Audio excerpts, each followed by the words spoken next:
So hello friend, कैसे हैं आप लोग। उम्मीद करते हैं आप लोग बढ़िया होंगे। फ्रेंड्स, इस वीडियो में हम लोग देखने वाले हैं सक्षमता परीक्षा 2.0 का आपका बेसिस क्वेश्चन, जो कि आपका सक्षमता परीक्षा के एग्जाम के लेकर बहुत ज़्यादा इंपॉर्टेंस होने वाला है।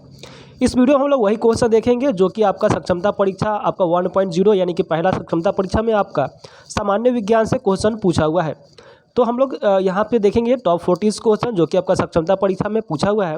उसी क्वेश्चन को हम लोग रिवाइज करने की कोशिश करेंगे और जो संभावित क्वेश्चन है उसी की भी हम लोग तैयारी करेंगे। तो आइए वीडियो को शुरू कर लेते हैं। साथ ही साथ चैनल पे नए हैं तो चैनल को भी आप लोग सब्सक्राइब कर लीजिएगा। और एक और बात कि हमारे चैनल के माध्यम से लगातार जो है मैराथन क्लास भी चल रहा है, तो मैराथन क्लास को आप लोग मिस नहीं कीजिएगा। आप लोग लाइव वीडियो को मेरा चैनल को सब्सक्राइब कीजिएगा, लाइव वाले सेक्शन में जाइएगा और जितना भी मैराथन क्लास होगा सारे को आप लोग देख लीजिएगा, ठीक है। क्योंकि आपको मैराथन क्लास देखने से मतलब ये होगा कि कम समय में ज़्यादा आपका रिवीजन होता है, ठीक है। तो चलिए हम लोग आज जो है सामान्य विज्ञान का यानी कि साइंस का क्वेश्चन शुरू कर लेते हैं। यह क्वेश्चन आपके सभी एग्जाम्स के लिए दृष्टिकोण महत्वपूर्ण रखता है, चाहे 1 to 5 हो या 6 to 8 हो, 9 10 हो या फिर 11 12 हो, ठीक है। तो चलिए पहला क्वेश्चन लिखा हुआ है कि प्रतिध्वनि का कारण है। तो प्रतिध्वनि का कारण क्या है वो आपको बताना है। 4 ऑप्शन आपके सामने है। तो दोस्तों, प्रतिध्वनि का आपका कारण हो जाएगा ध्वनि का परावर्तन। ध्वनि का परावर्तन हो जाएगा, ऑप्शन नंबर ए राइट हो जाएगा। अगला क्वेश्चन देखेंगे। अगला क्वेश्चन आपके सामने लिखा हुआ है कि झूला झूलते समय कोई व्यक्ति झूला पर खड़ा हो जाता है। यानी कि मान लीजिए कि कोई व्यक्ति है और झूला झूल रहा है, ठीक है, झूला झूल रहा है और इस पर अचानक से खड़ा हो गया, तो उसका जो है आवर्तकाल क्या होगा। आवर्तकाल घटेगा, बढ़ेगा या फिर क्या होगा, ठीक है। तो वो जैसा ही उस पर खड़ा होता है तो उसका आवर्तकाल क्या होता है दोस्तों, घट जाता है।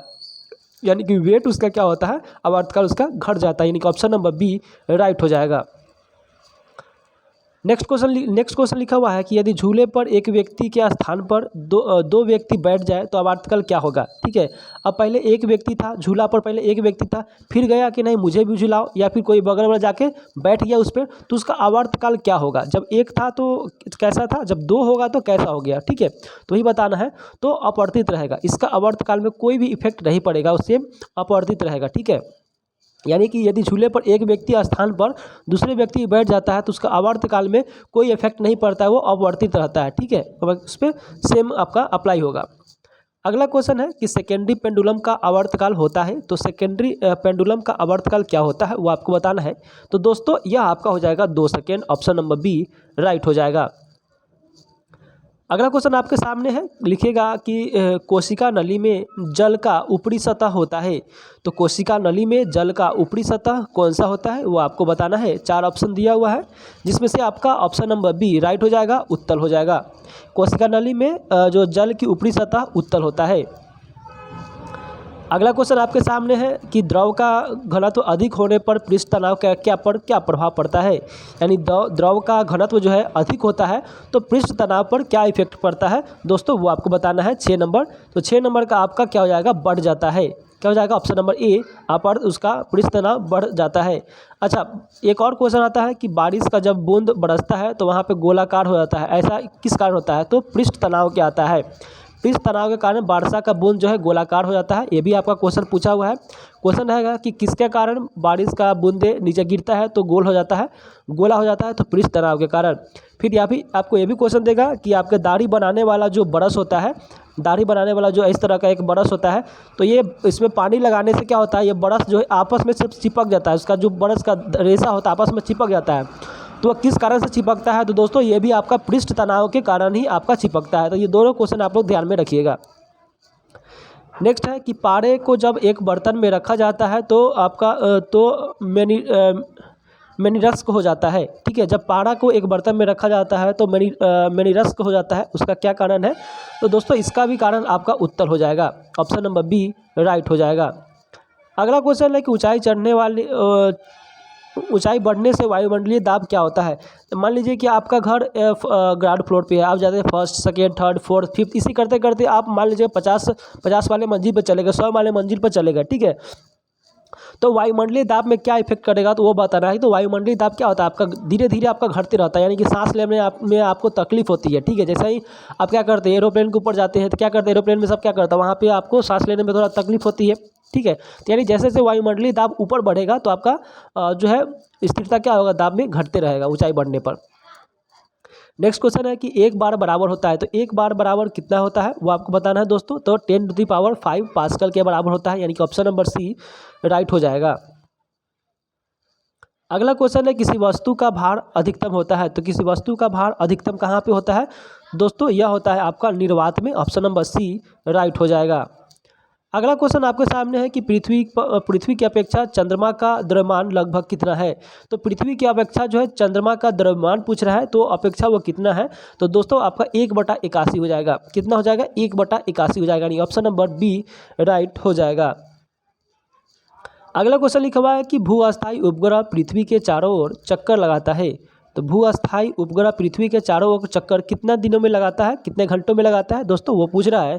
तो यह आपका 24 घंटे में लगाता है, ऑप्शन नंबर बी राइट हो जाएगा। अगला क्वेश्चन देखेंगे, अगला क्वेश्चन आपके सामने है और अगला क्वेश्चन का आप लोग आंसर दीजिएगा। 13 नंबर क्वेश्चन आपके सामने है। 13 नंबर क्वेश्चन क्या कर रहा है कि पृथ्वी पर वायुमंडलीय दाब का कारण क्या होता है। अब पृथ्वी पर वायुमंडलीय दाब होता है तो क्यों होता है उसका कारण पूछ रहा है। तो दोस्तों इसका कारण आपका कुछ नहीं, गुरुत्वाकर्षण है। हम लोग पृथ्वी पर चल पाते हैं, पृथ्वी पर दौड़ पाते हैं, पृथ्वी पर गाड़ी चल पाता है, पृथ्वी पर हर चीज़ होता है, किसके कारण, गुरुत्वाकर्षण के कारण। अगर यही गुरुत्वाकर्षण नहीं रहेगा तो क्या करेगा, सब हवा में उड़ते रहेगा। बात समझ रहे हैं, जैसे कि आप अंतरिक्ष में जाएंगे तो अंतरिक्ष में आपको चलने का मौका नहीं मिलेगा, आप हमेशा उड़ते रहेंगे, एक दूसरे से उड़ उड़ के आप लोग बात करेंगे, ठीक है। यहाँ तक कि आप पानी भी पिएंगे तो पानी का बबल बन के उड़ने लगेगा, उसको आप लोग डायरेक्ट में मुंह में कैच कर किया जाता है, ठीक है।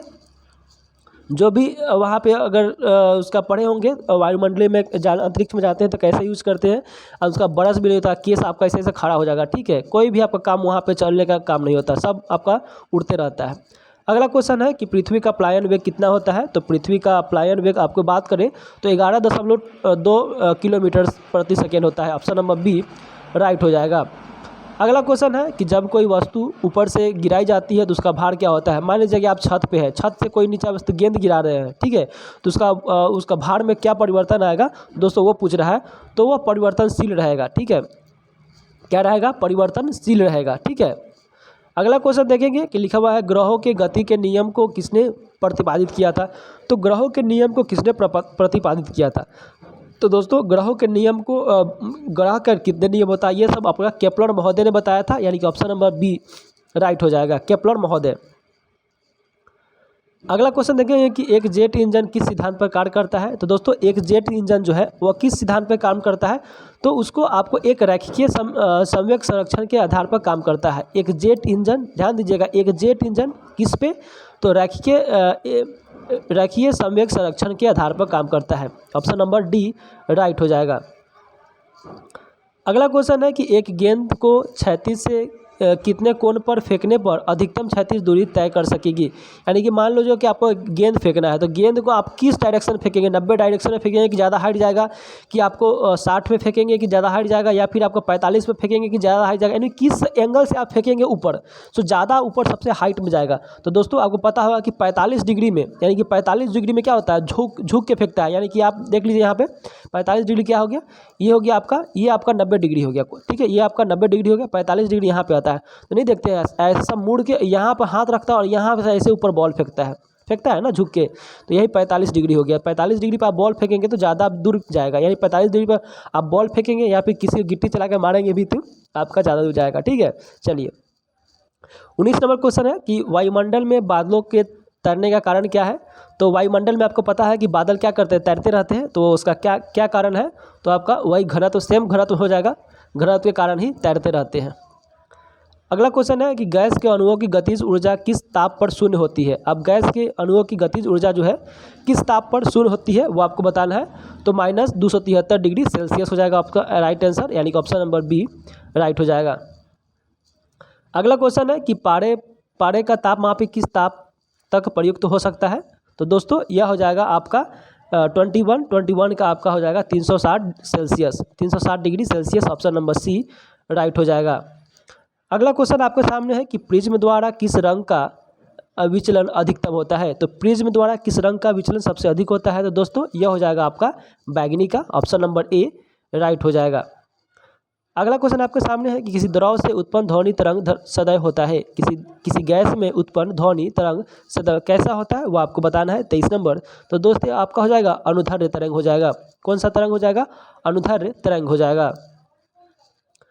अगला क्वेश्चन है कि किसी स्थान पर पृथ्वी के चुंबकीय क्षेत्र के क्षैतिज व ऊर्ध्वाधर घटक बराबर है तो उस स्थान पर जो है नति कोण कितना होगा। 24 नंबर का रहा, उस स्थान पर नति कोण कितना होगा। तो दोस्तों यह होता है आपका 45 डिग्री। कितना होता है? 45 डिग्री। देख लेते हैं आंसर।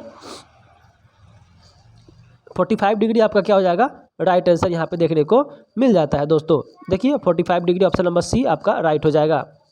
अगला क्वेश्चन है, अगला क्वेश्चन देखिए क्या कि द्रव तरंगों की अनुधर निर्भर करती है, यानी द्रव तरंगों की तरंगधर निर्भर किस पे करती है वो आपको बताना है।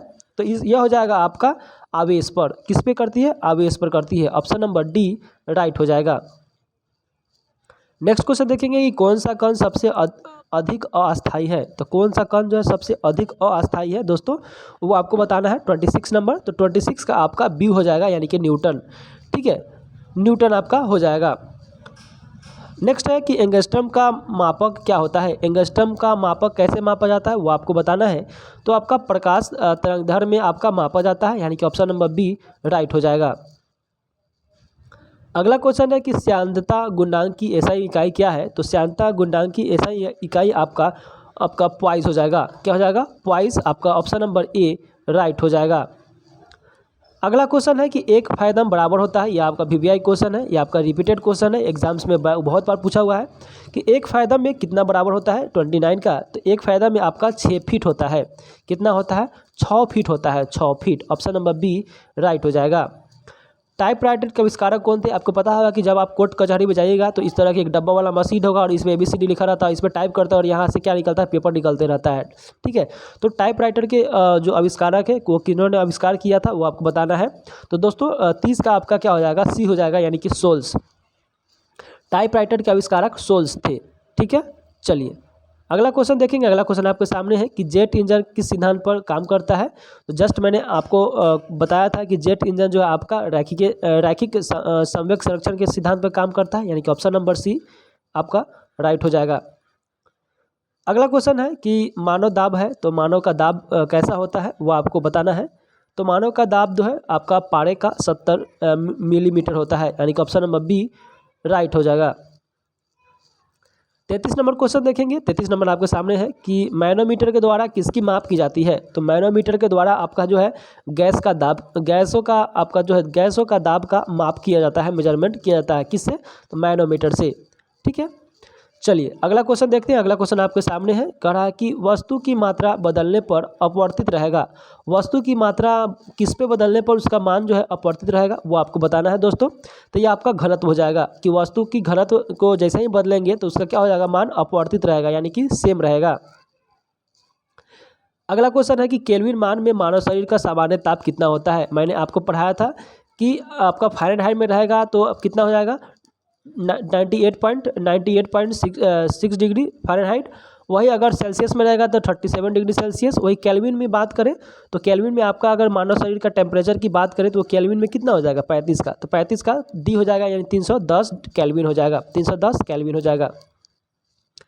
पारा जमता है, तो पारा कितने डिग्री सेल्सियस पर जमता है वो आपको बताना है। तो 36 का आपका क्या हो जाएगा? -39 डिग्री। -39 डिग्री ठंडा में क्या होता है? पारा जो है जम जाता है। ठीक है, पारा जो है जम जाता है, यानी कि ऑप्शन नंबर बी राइट हो जाएगा। नेक्स्ट है कि उच्च तापक्रम को मापने का यंत्र क्या है। तो उच्च तापक्रम को मापने का यंत्र जो है आपका होता है आपका पाइरोमीटर। ठीक है, पाइरोमीटर होता है। तो दोस्तों आज हमने इस सेट का पूरा क्वेश्चन कंप्लीट कर लिया है। तो आई होप आपको वीडियोस अच्छा लगा हो। आप लोग कितना स्कोर किए हैं आप लोग कमेंट करके ज़रूर बताएंगे। साथ ही साथ हमारे चैनल पर नए हैं तो चैनल को आप लोग सब्सक्राइब अवश्य कर लेंगे, क्योंकि आपका सक्षमता परीक्षा तक आपका लगातार इसी तरह से क्लासेस चलते रहेंगे। और एक और इम्पोर्टेंस बात कि अभी तक हमारे इस वीडियोस को लाइव सेक्शन में यानी कि सब्सक्राइब करिएगा। सब्सक्राइब करने के बाद यहाँ पे आपका होगा वीडियोस के बाद आपका लाइव का सेक्शन होगा, तो लाइव वाले सेक्शन में जाइएगा और मैराथन क्लास वहाँ से जरूर देख लीजिएगा, क्योंकि मैराथन क्लास आपका कम समय में नंबर ऑफ क्वेश्चन जो है ज़्यादा कराया जाता है। ठीक है, चलिए मिलते हैं अगले वीडियो में, तब तक के लिए जय हिंद।